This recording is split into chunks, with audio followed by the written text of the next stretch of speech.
Could we step back, and you mentioned Kenny Burrell, who's one of my heroes and all-time favorite musicians.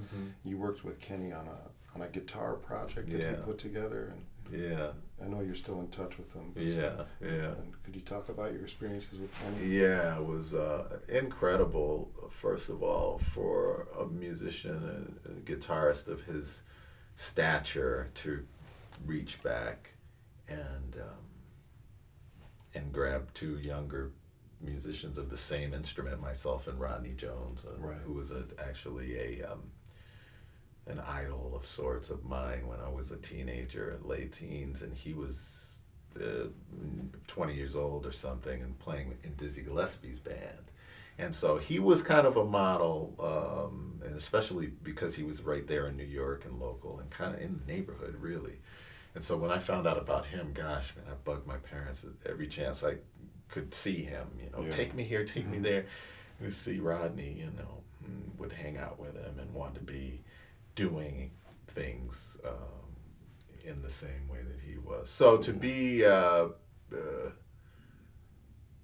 kind of handpicked by Kenny was incredible, and that he would think of and facilitate a project like that, where he would say to Blue Note Records, "This is what I want to do. I got these two young guys, and we're going to record live at the Village Vanguard." Like, who does that? Wow.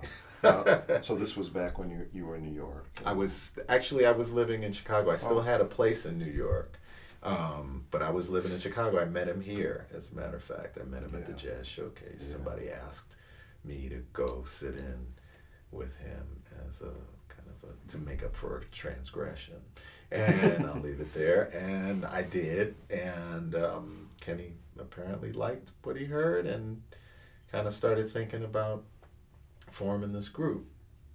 And when he did, he called me, and that was really really something. What can you reflect on some things you learned from him? I mean, influence. Yes. I mean, yeah.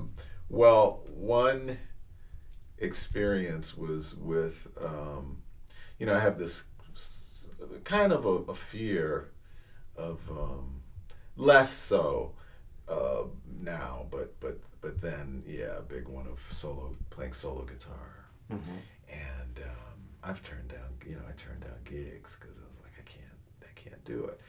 So we get to rehearsal, and he says, so everybody's gonna have to play a solo guitar piece. Not have to. He didn't say it like that. That's how I took it. He probably said everybody's gonna play a solo guitar piece. Dun dun dun dun dun dun dun. I'm like, oh no. Okay, cool. Well, and he says, let's do it now.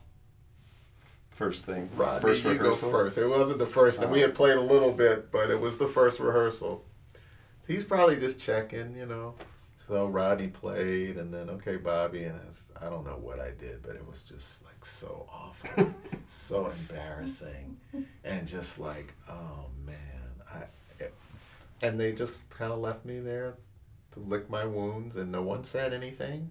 It was just, glaringly obvious that I had work to do. 2 months to do it. So did he kind of pull you aside? No. No, nothing. No, nobody had to say anything. I mean, it was probably apparent on my face that I knew exactly what. So I got out my records and did a little homework and realized that, I know chords and I just have to work at this. And so I did, and it turned out fine, And so that was the biggest, I think, lesson for me, to just kind of push through that fear. But listening to him and that, that gorgeous tone and his command of chords and, the counterpoint and the movement of the inner voices, just I had never been around that, especially up close like that on the guitar. So it just made me aware of something else. Right. Yeah. I know he's been a professor, I believe. I know he's been teaching at UCLA for a long time. He's the director of jazz studies. Right. Yeah. So back then, when you were working with him, did he ever? Did that teacher role ever kick in? I don't know if he was then. Or maybe he was. Well, that was like 87, 6. So I don't know if he was doing that yet. Yeah. Yeah, I don't know. I don't think so.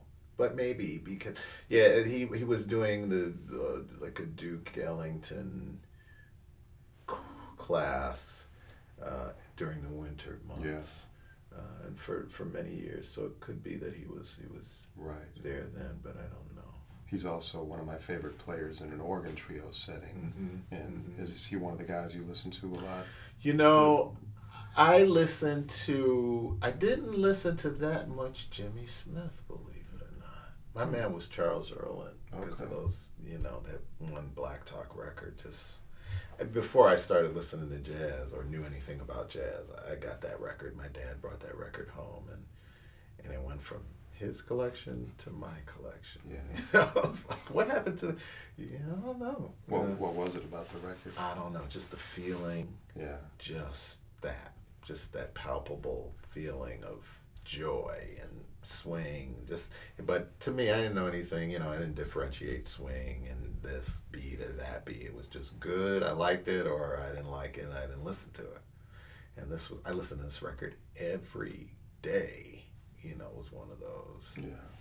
And like I said, I didn't know anything about jazz. I was 11 when that record came out. Yeah.